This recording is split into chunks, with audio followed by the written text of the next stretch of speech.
The example I picked is the set of 4 images in the bottom left is the one I'm going to talk about first. You might not be able to see them because they're kind of small, but the one on the far left is 3 pairs of naked women's legs protruding from the ocean between a couple of semi-anthropomorphic rocks. They look like synchronized swimmers training, or Esther Williams, between takes.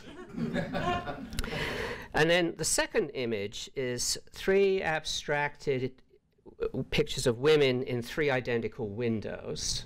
So we've got a trio theme already.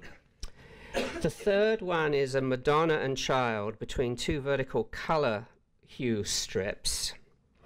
It's called The Many-Colored Child. And again, it forms a kind of triptych. So the 3 theme is continuing. So we're already onto something here, simply in the formal construction of it. And then the final image is a kind of ghostly Madonna and child in the center of a couple of intersecting circles over a kind of meshy background. Well, if we were to follow a kind of filmic logic, and we're obviously going to try and find meaning in this, we might think, well, there's a sort of progression here from a kind of pagan imagery, Aphrodite's birth from the ocean, and Aphrodite splintered into a multiplicity of forms where she may represent all women, let us say, to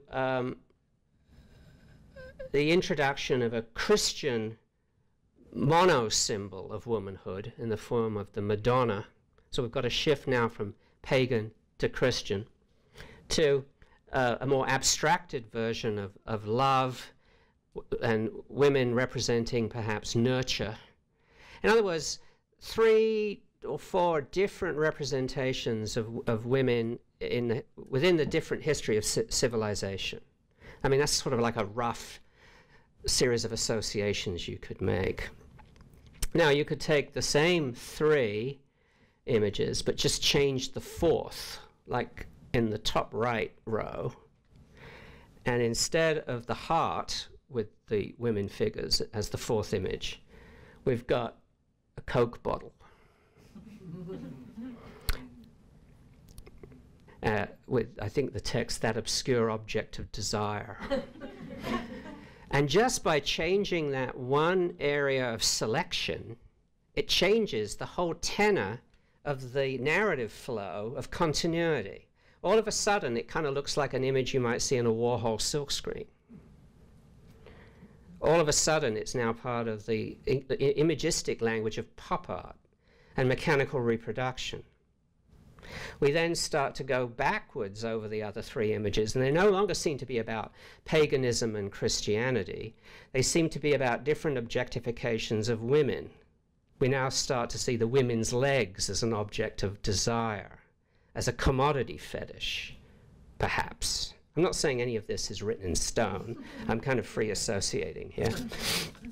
And then the color hues either side of the Madonna suggest a different kind of mechanical reproduction, a shift in the plate of the silkscreen, like Warhol's multiple Elvises and Marilyns, let us say.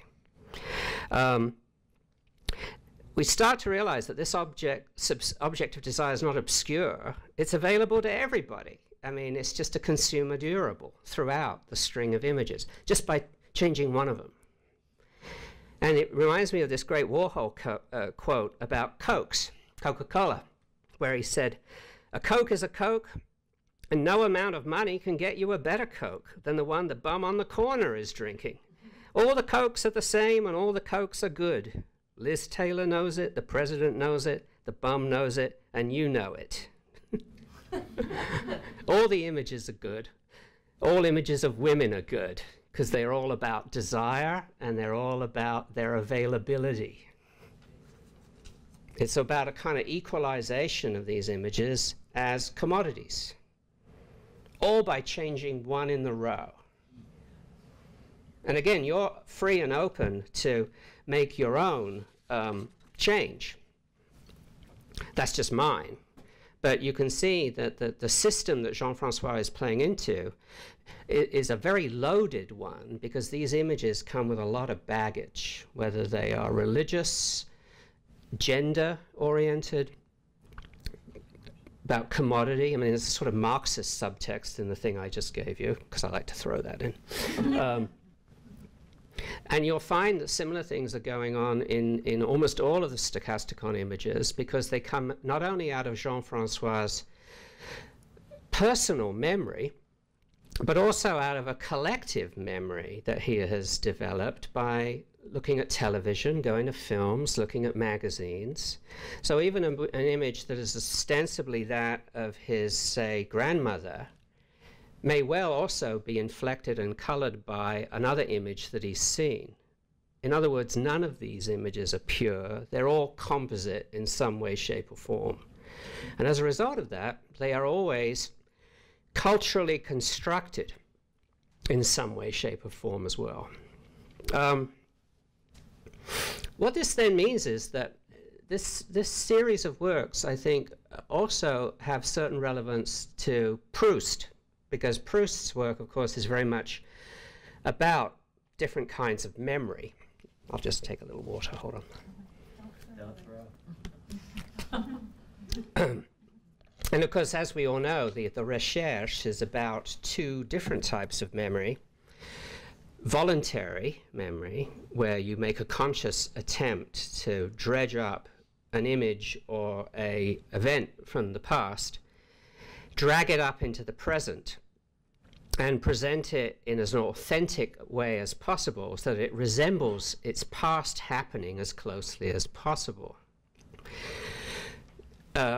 If anyone has ever read Samuel Beckett, and I've spent 3-4 years reading pretty much everything, he wrote a really good book on Proust when he was about 25, very young, and he referred to voluntary memory as the dead hand of memory, as the most deadly thing you could possibly have and the most uncreative form of memory, because it didn't make any attempt to transform a memory and make it useful for the present or even for the future. In other words, it's not like this Bergsonian idea of pulling up a memory image for a present need and a present action and running with it and take it from there and maybe even transforming the memory. It just preserves it like it's mummified or set in amber. This is ironic in a way, because Beckett's estate, which is led by his nephew, Edward, are trying to set Beckett's entire oeuvre in amber and imposing the dead hand on it by rejecting any interesting form of interpretation of his plays. So you can't cast a woman in Waiting for Godot, for example. So it's very ironic that it's totally counter to everything Beckett stood for. The other kind of memory, of course, is involuntary memory, which is the famous scene triggered by him biting into the Madeleine after he's dipped it in tea, and he's transported immediately back to his aunt's kitchen when he did the same, and could even taste the original Madeleine in his mouth in the present. And what that does is unleash an unstoppable flow of memories about his childhood in Cambrai. And it would seem on the surface that this is a far more creative kind of memory, and maybe a memory that Jean-Francois' work is also trying to encourage in the viewer. You see something that might have been memorable for Jean-Francois, it triggers something in you, you leave his piece behind, and you're then suddenly in your own past as a result of the catalyst of that particular image. But Deleuze, for example, when he writes about Proust, says that both kinds of memory are equally problematic. One is the dead hand, because it just mummifies the past. But involuntary memory is bad because you can't control it.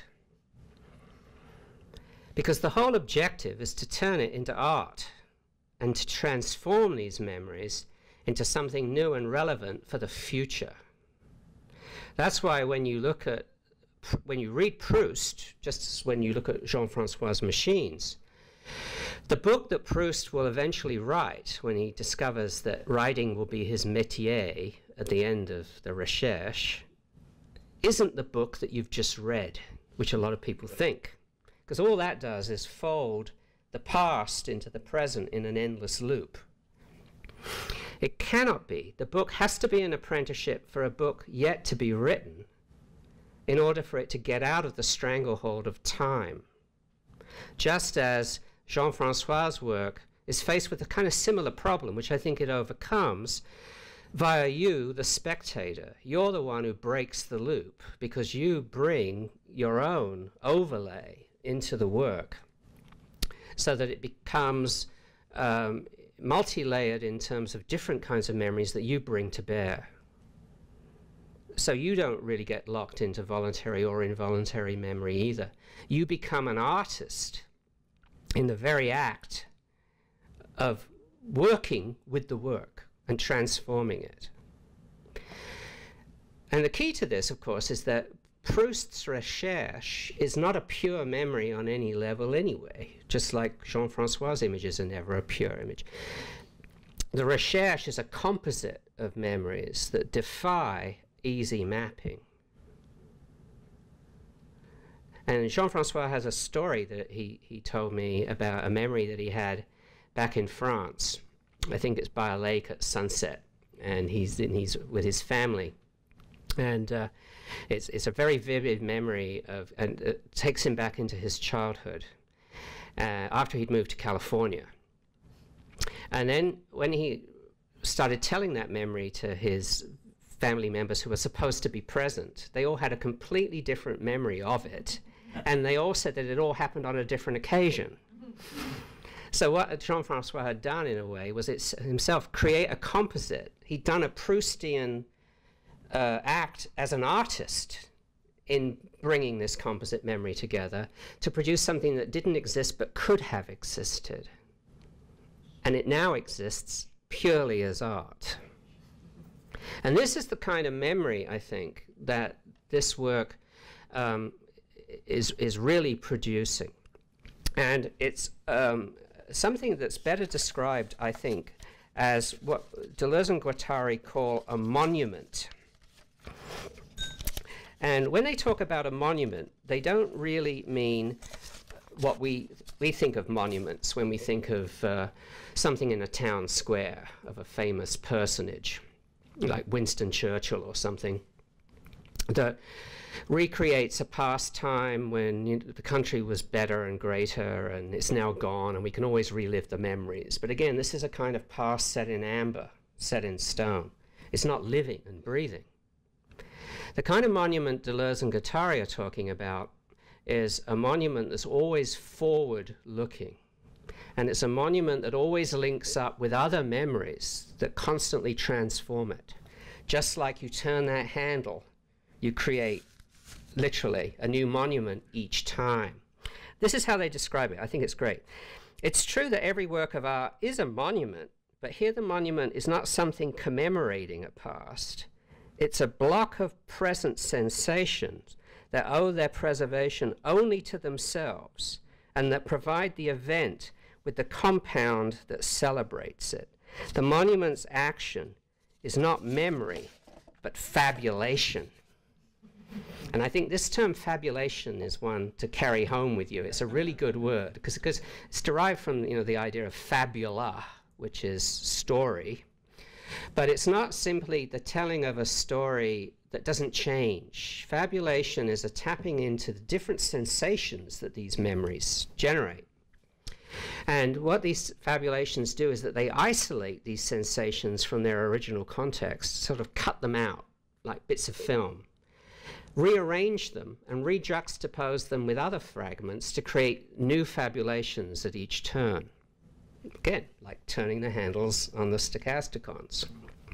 So this is, I think, where we get out of the Proustian stranglehold, because we can reinterpret Proust on these lines as a creator of monuments.